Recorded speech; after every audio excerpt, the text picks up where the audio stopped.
vamos receber nosso primeiro convidado desta segunda-feira, Fernando Horta. Sempre um prazer recebê-lo aqui no Bom para Todos. Seja muito bem-vindo. E eu queria, vamos começar a falar sobre esse protesto dessa professora, que foi muito corajosa e acho que muito feliz porque né, repercutiu realmente. Ela fez manifestou a indignação para o Brasil todo. Queria que você falasse um pouquinho sobre isso e sobre esse combate ao racismo e sobre esse racismo que impera, Horta, em grande parte das nossas empresas, né, dos lugares públicos e tudo mais, nos transportes, né? Queria te ouvir um pouquinho sobre isso. Seja bem-vindo. Excelente segunda para nós. Tudo bom, Condão? Um abraço para você, um abraço para quem está nos assistindo, para quem está aí comemorando os 100 dias de governo. A manifestação dessa professora é fruto, na realidade, de 3 movimentos que estão acontecendo ao mesmo tempo, né? Primeiro, um governo efetivamente mais responsivo, que compreende, que ouve a sociedade e que não só faz isso, mas também diz e abre mecanismos sobre como fazer. Então, esse é o primeiro ponto.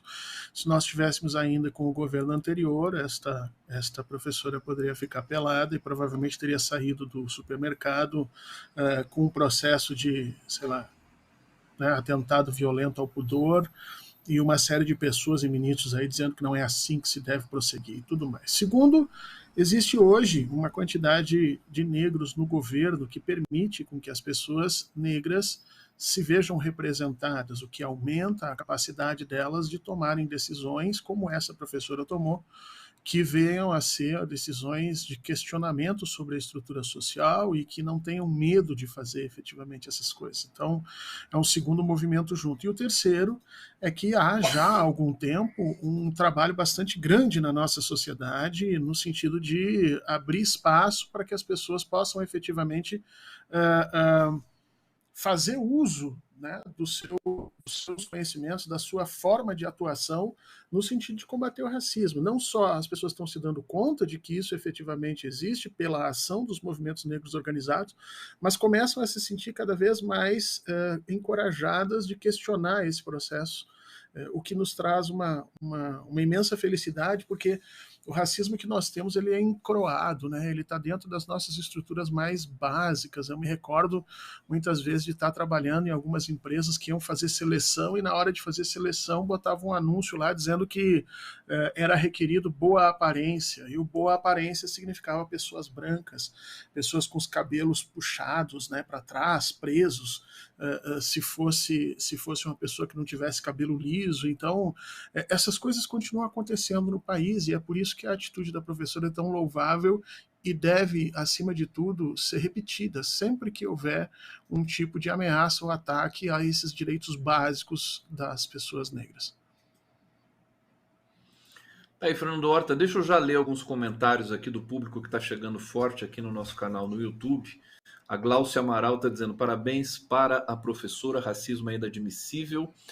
Poder Local dizendo aqui: um segurança do Carrefour matou a socos uma pessoa em Porto Alegre. Lembremos deste outro incidente grave. Carrefour é reincidente. Ele está aqui assinando, né? Newton Dantas, da Paraíba, obrigado pela mensagem. Bia Cardoso pergunta o que é a justiça. Salomé, sempre Carrefour, boicote ao Carrefour já, está aqui reivindicando. E Jair Jesus, Carrefour, tens o Capitão do Mato muito mal treinado, talvez seja um momento de mudança. Obrigado pela participação, continuem participando aqui no nosso bate-papo. Fernando Horta, 100 dias de governo Lula. Muita gente no Twitter tem até uma hashtag 100 dias sem Bolsonaro, que já é uma coisa esplendorosa, espetacular, né? Mas eu queria que você comentasse um pouco. São 100 dias de muita intensidade e de recuperação, né, da estrutura do Estado brasileiro. Você acha que fica aquém ou o Lula foi além daquilo que ele gerou de expectativa para todos nós brasileiros? Bom, vamos lá. O que o Lula gerou de expectativa foi muito grande, né? né? Isso era indiscutível, não só pela forma como a eleição foi ganha, mas também da forma como foi feita a equipe de transição, gerou uma expectativa bastante grande, né? Uma expectativa que, de alguma maneira, nos deixa preocupados, porque, de fato, nós não chegamos lá, né? Agora, isso obviamente não é culpa do presidente. O presidente tem tentado de todas as formas e por todos os meios alcançar esse nível de expectativa que ele mesmo gerou, e ele sabe disso. Vem cobrando disso, cobrando os ministros o tempo todo nesse processo. Então, eu acho que a culpa não é efetivamente do presidente, eu acho que o momento histórico é um momento muito delicado, né? Mas acho que a gente podia caminhar para. A gente podia ter caminhado para algumas coisas um pouco mais efetivas, né? Acho que a gente está fazendo planejamentos ainda, e se você pegar o discurso do presidente, o discurso é um discurso de estadista maravilhoso, mas uma boa parte do discurso utiliza verbos no futuro, né? Ou seja, faremos, vamos fazer, isso será feito, no sentido de que apresenta planos, né? Mas nesses primeiros 100 dias, o governo optou por retomar algumas coisas que já tinham sido feitas no passado e estabelecer o que ele imagina seja condições para que esses planos futuros venham a acontecer. De concreto, alguns grupos sociais tiveram, por exemplo, a retomada do Bolsa Família, a retomada do programa de compra de alimentos, né? As perspectivas que nós estamos tendo aí de retomar obras do Minha Casa Minha Vida, mas uma boa parte da população ainda continua esperando que as coisas realmente se definam, e aí vai depender necessariamente da capacidade do governo de alterar a percepção e a forma como a economia vem andando. Horta, o jornal Globo soltou ontem uma nota dizendo que falta uma marca para o governo Lula.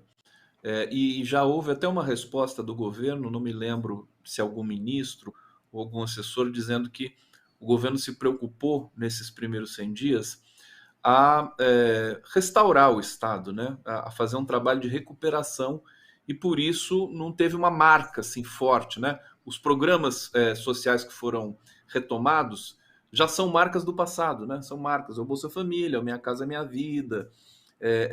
Então, teve digamos, um impacto diferente do ponto de vista, acho que, da comunicação. O que você acha? O Zé Dirceu deu uma entrevista à Rede TV sugerindo, né? É um projeto para 12 anos.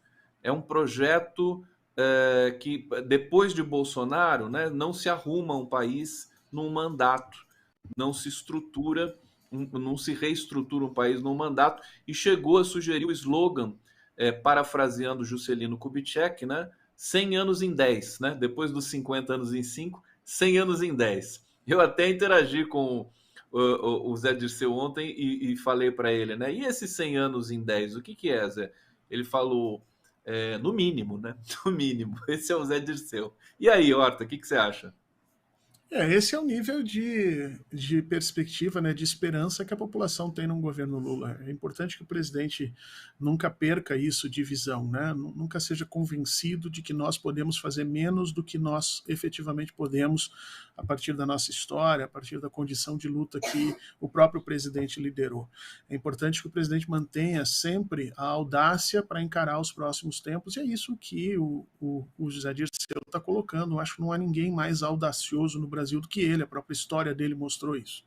Então é também mais um dos atores que vem pedindo que o presidente se arrisque mais, que vem pedindo que ele tome atitudes um pouco mais propositivas, que ele arrisque um pouco para que a gente possa obter ganhos um pouco mais lá na frente, mas parece que essa não é a perspectiva dos ministros. O ministeriado do presidente é um ministeriado que conserva a sua ou pelo menos trabalha na perspectiva da segurança muito mais do que na perspectiva do arrojo. O problema é que nesses primeiros 100 dias eu acho que a gente precisava de um pouco mais desse arrojo, e isso também se verifica na comunicação. O fato de que nós não conseguimos né, estabelecer uma marca, nós não conseguimos estabelecer um início de trabalho, nós não conseguimos estabelecer ainda uma definição de como o governo vai funcionar. É uma crítica que eles estão fazendo, efetivamente. Há um misto de conservadorismo nos ministros com essa percepção de que é preciso primeiro a gente segurar o que nós temos. Eu tenho a impressão que nós fizemos algumas escolhas um pouco equivocadas do ponto de vista estratégico. Acho que para esses 100 primeiros dias a gente precisava dar um início de corrida maior, mas há quem diga que, como presidente, né, nós fizemos apenas 100 dias, existem ainda 1.400 ou 1.360 dias pela frente, então é possível se começar a corrida com calma, e eu espero efetivamente que ele esteja certo. E se o slogan do Zé Dirceu pegar, né? Aí serão acho que mais uns 3.000 e tantos dias. O nosso querido internauta aqui, Vanderlei Ricardo Silveira, está perguntando, está pedindo notícias do Fernando Brito. Conversei ontem com o Fernando Brito, ele está internado, melhorou um pouco. Estamos todos ainda aqui muito atentos ao estado dele, torcendo muito. Precisa da torcida de vocês, de todos nós. Aliás, deixa eu divulgar mais uma vez aqui o Pix do Fernando Brito, para que vocês possam colaborar, porque ele não está podendo trabalhar, né, nesse momento. Deixa eu só recuperar aqui o Pix. Se o Guilherme já deve ter colocado na tela, só que não chegou ainda para mim aqui. Deixa eu lembrar o Pix aqui do Tijolaço, é pix@tijolaco, não é tijolaço, não tem cedilha, né? .net. Repetindo, pix@tijolaco.net para você colaborar e mandar um carinho também para o nosso querido jornalista Fernando Brito, que faz tanta falta nesse momento para analisar o cenário político brasileiro. Fernando Horta, falar um pouco então do Ministério. Eu queria que você desse para a gente destaques positivos e destaques negativos do Ministério do Lula 3. Vamos lá? Eu acho que os destaques positivos ficam a cargo daquilo que todo mundo está percebendo, quer dizer, o Ministério da Justiça tem conseguido andar muito bem dentro da quantidade de armadilhas que foram colocadas no governo, incluindo uma tentativa de golpe, quer dizer, o próprio ataque a Brasília foi uma armadilha, depois a necessidade de prisão daquela gente e quanto aquela gente foi tirando capital político do governo, né? Isso tudo foi muito bem gerido pelo Ministério. A crise de segurança com a segurança pública em Brasília foi muito bem gerida também. As questões efetivas de como tratar os Yanomamis e como buscar as provas em função daquilo ali, o Ministério está gerindo com muito cuidado. Eu acho que o ponto positivo é o Ministério da Justiça. O segundo ponto positivo é o Ministério da Saúde. A saúde tem uma memória institucional bastante importante, quer dizer, o que é a memória institucional? Pessoas capacitadas que são funcionários, que conhecem efetivamente as rotinas e os caminhos para que determinadas práticas do Ministério da Saúde não precise necessariamente de uma chefia para acontecer. Então, a ministra Anísia, quando assume, ela dá espaço para que essa memória institucional volte a acontecer e o Ministério começa a florescer novamente, que tinha sido quase morto durante o período Bolsonaro, com tudo que nós vimos. Então, outro ponto excepcional aí, o Ministério da Educação. E os pontos, eu acho que negativos nesse processo são derivados das três maiores celeumas que o presidente Lula enfrentou nesses primeiros 100 dias, que a gente tem que lembrar. O primeiro, obviamente, é a questão do novo ensino médio e todo o barulho que o Ministério da Educação está fazendo para tentar manter um determinado tipo de reforma que não agrada a professores, não agrada a estudantes, não agrada a uma quantidade grande de pessoas. A segunda grande celeuma é com relação ao teto de gastos, que o ministro Haddad tem apresentado na economia, né? Então, muita gente da esquerda questionando, muita gente com medo, Conde, de questionar, acredita nisso, pessoas que não estão não estão nas redes e não estão vocalizando questionamentos por medo de serem, enfim, marcados aí como críticos e tudo mais, é um segundo problema. E o terceiro, realmente, é a questão da Petrobras, né? Que parece que há um ruído bastante grande ali entre o presidente e o presidente da Petrobras. Uma hora um diz uma coisa, outro diz outra, e na realidade o que termina é que o preço da gasolina não consegue ceder de forma nenhuma e vai penalizando cada vez mais a classe média, que acaba sofrendo um pacote de penalizações, vamos dizer assim, né, Conde, que eu acho que, inclusive o presidente falou disso no discurso dele, ele está preocupado com isso, ele sabe disso, porque a classe média sente diretamente os juros abusivos que o Campos Neto está colocando, sente diretamente o fato de que o Ministério da Economia preferiu trabalhar em questões estratégicas de longo prazo e não questões de curto prazo para fazer a economia crescer, e ainda sente efetivamente o preço dos combustíveis e a inflação crescendo, tudo em cima dessa classe média que, vamos lembrar, Conde, foi o sustentáculo efetivo do governo Bolsonaro. Então a gente tem que tomar muito cuidado para não politizar novamente essa classe média e entregar ela de bandeja na mão do fascismo brasileiro. Fernando Horta aqui no Bom para Todos. Vamos continuar nesse balanço dos 100 dias. Eu queria que você falasse para a gente, Horta, qual o maior acerto do governo nesses 100 dias e o maior erro? Eu acho que o maior acerto no governo nesses primeiros 100 dias foi ter conseguido resistir ao golpe e fortalecido as instituições. Veja, o presidente Lula tinha, logo depois do dia 8 de janeiro, ele tinha uma gama de possibilidades de como agir, né? Inclusive tentar fortalecer o seu próprio espaço a despeito dos outros poderes, e não é isso que ele faz. Naquele dia, eu acho que no dia 9 ou no dia 10, que ele faz a caminhada, né, de mãos dadas ali com os membros do STF e, obviamente, com os chefes dos poderes, e logo depois você tem aquela reunião com os governadores. O presidente Lula escolhe um caminho que é o caminho do fortalecimento de todas as instituições do Brasil, basicamente sem discriminar absolutamente ninguém, tanto que o governador de São Paulo, que na realidade personifica a continuidade do bolsonarismo, estava sentado ao lado do presidente. Então esse foi um acerto gigantesco. O presidente ele não estabelece ali uma tentativa de imperializar o poder em cima dele, como se ele fosse um salvador.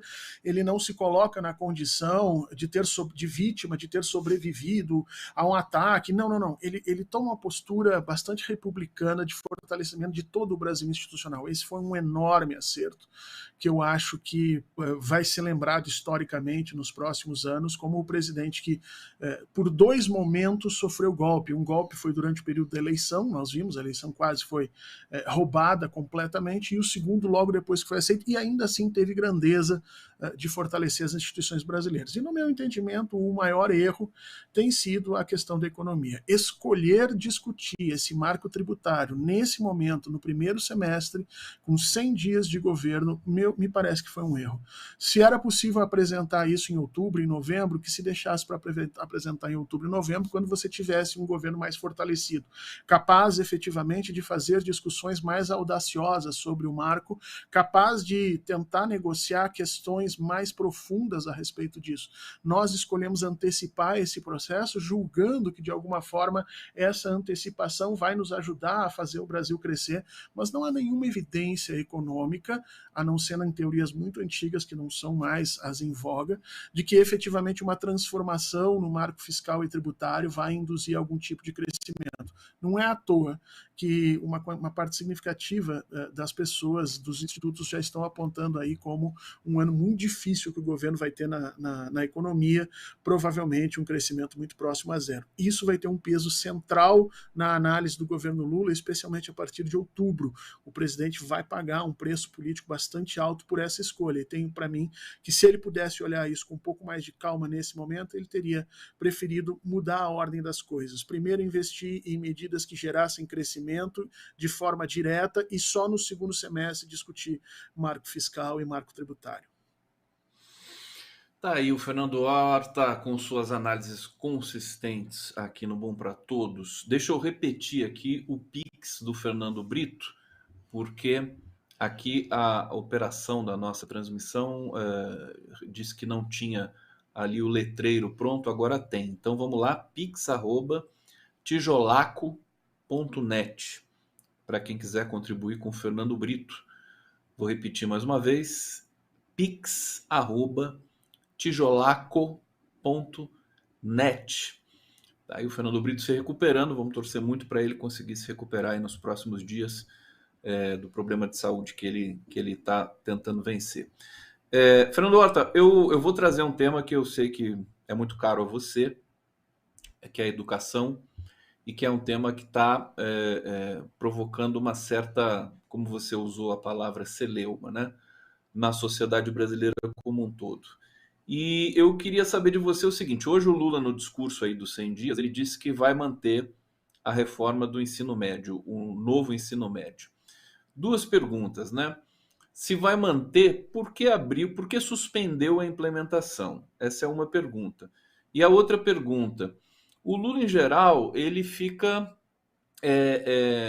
conectado à maioria do povo brasileiro. E, salvo engano, a maioria dos estudantes, professores e comunidade do ensino básico é contra o novo ensino médio.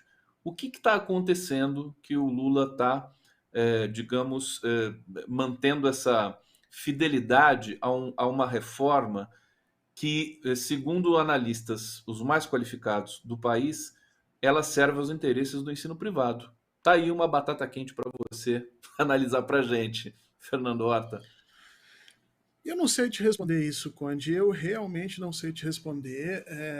Hoje o presidente Lula fez um discurso de estadista, um discurso que não desagrada absolutamente ninguém, fala da importância dos críticos, né, e de como esses críticos acabam trazendo o governo para um centro, mas, acima de tudo, defende de forma leonina, inclusive, os seus ministros, e quando toca na questão da educação, declara muito abertamente que está completamente ao lado de Camilo Santana.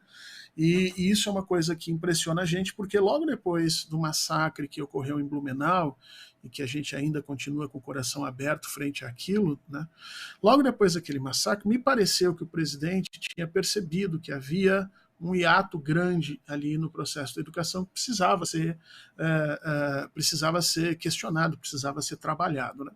Mas 48 horas depois daquele massacre, me parece que ele tomou um banho de Camilo Santana. A partir dali, me parece que houve alguma conversa, alguma questão ali, e ele se convenceu da posição do ministro, e hoje, mais uma vez, defendeu o ministro Camilo Santana e toda essa celeuma com relação ao novo ensino médio. Parece que passa longe do presidente. Me parece que o presidente está apostando que isso tudo é uma grande bobagem, que quem está fazendo isso são meia dúzia de agitadores nas redes, como se as pessoas que falam contra isso estivessem completamente descoladas da realidade que está ali funcionando.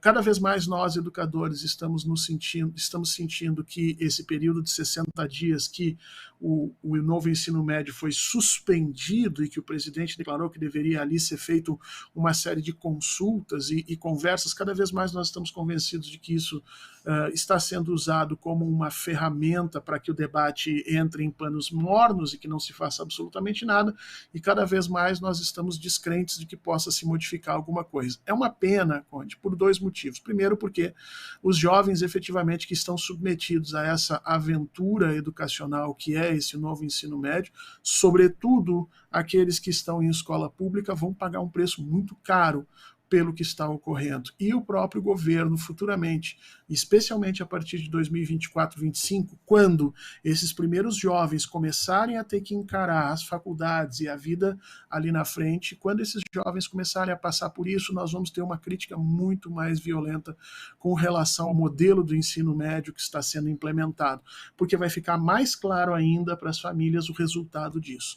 E ali eu não sei efetivamente se o presidente vai manter a posição dele agora. Espero que o presidente ouça a CNTE, a Confederação Nacional dos Trabalhadores de Educação, espero que ouça as pessoas que falam contra efetivamente esse ensino médio e que não permita que nós tenhamos no Ministério da Educação uma discussão de um lado só, né? Grupos formados só com pessoas que apoiam ou pessoas que acham que é uma situação aceitável com pequeníssimas mudanças. Espero efetivamente que o presidente abra espaço para ouvir setores da sociedade que estão profundamente descontentes com essa reforma e que são, pelo menos até onde eu consigo ver, maioria.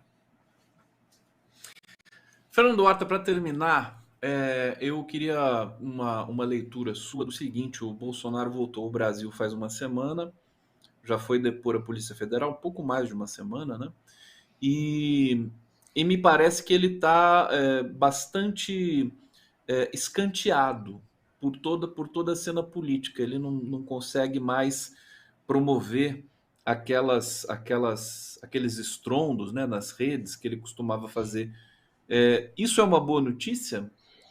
O Lula está tendo uma oportunidade, mais uma oportunidade, de jogar uma pá de cal na extrema-direita brasileira nesse momento? Acho que não, Conde. Acho que nós estamos tomando o bolsonarismo talvez com um certo desdém que a gente não devia fazer.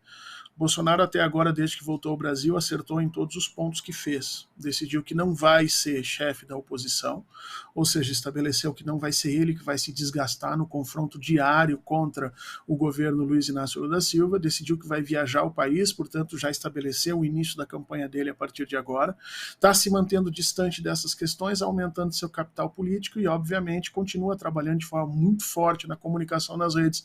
O bolsonarismo não cedeu em absolutamente nada em termos de comunicação e coesão, pelo menos no que as pesquisas mais quantitativas têm nos dito, né?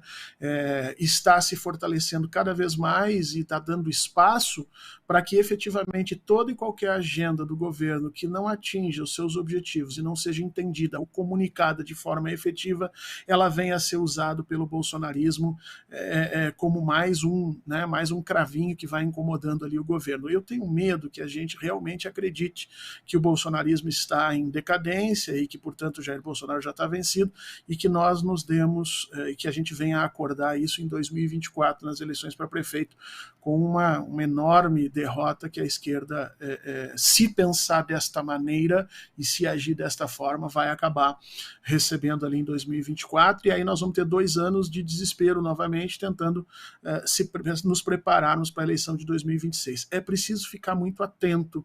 Nesse momento, Jair Bolsonaro faz uma estratégia de espera, né? Espera e vê como é que as coisas vão andando e, ao mesmo tempo, reorganiza a sua base. A gente não pode pensar que isso está terminado, não. O bolsonarismo é a representação de um conservadorismo na sociedade brasileira que tem séculos de existência e que, neste momento, ele se apresenta como bolsonarismo, mas nós não vamos conseguir vencer isso simplesmente com uma vitória eleitoral como o presidente Lula fez. Vamos ter que brigar ainda por mais 10, 15 anos até que isso realmente seja soterrado. Fascismo mutante, né, que a gente tem no Brasil, né, Fernando Horta?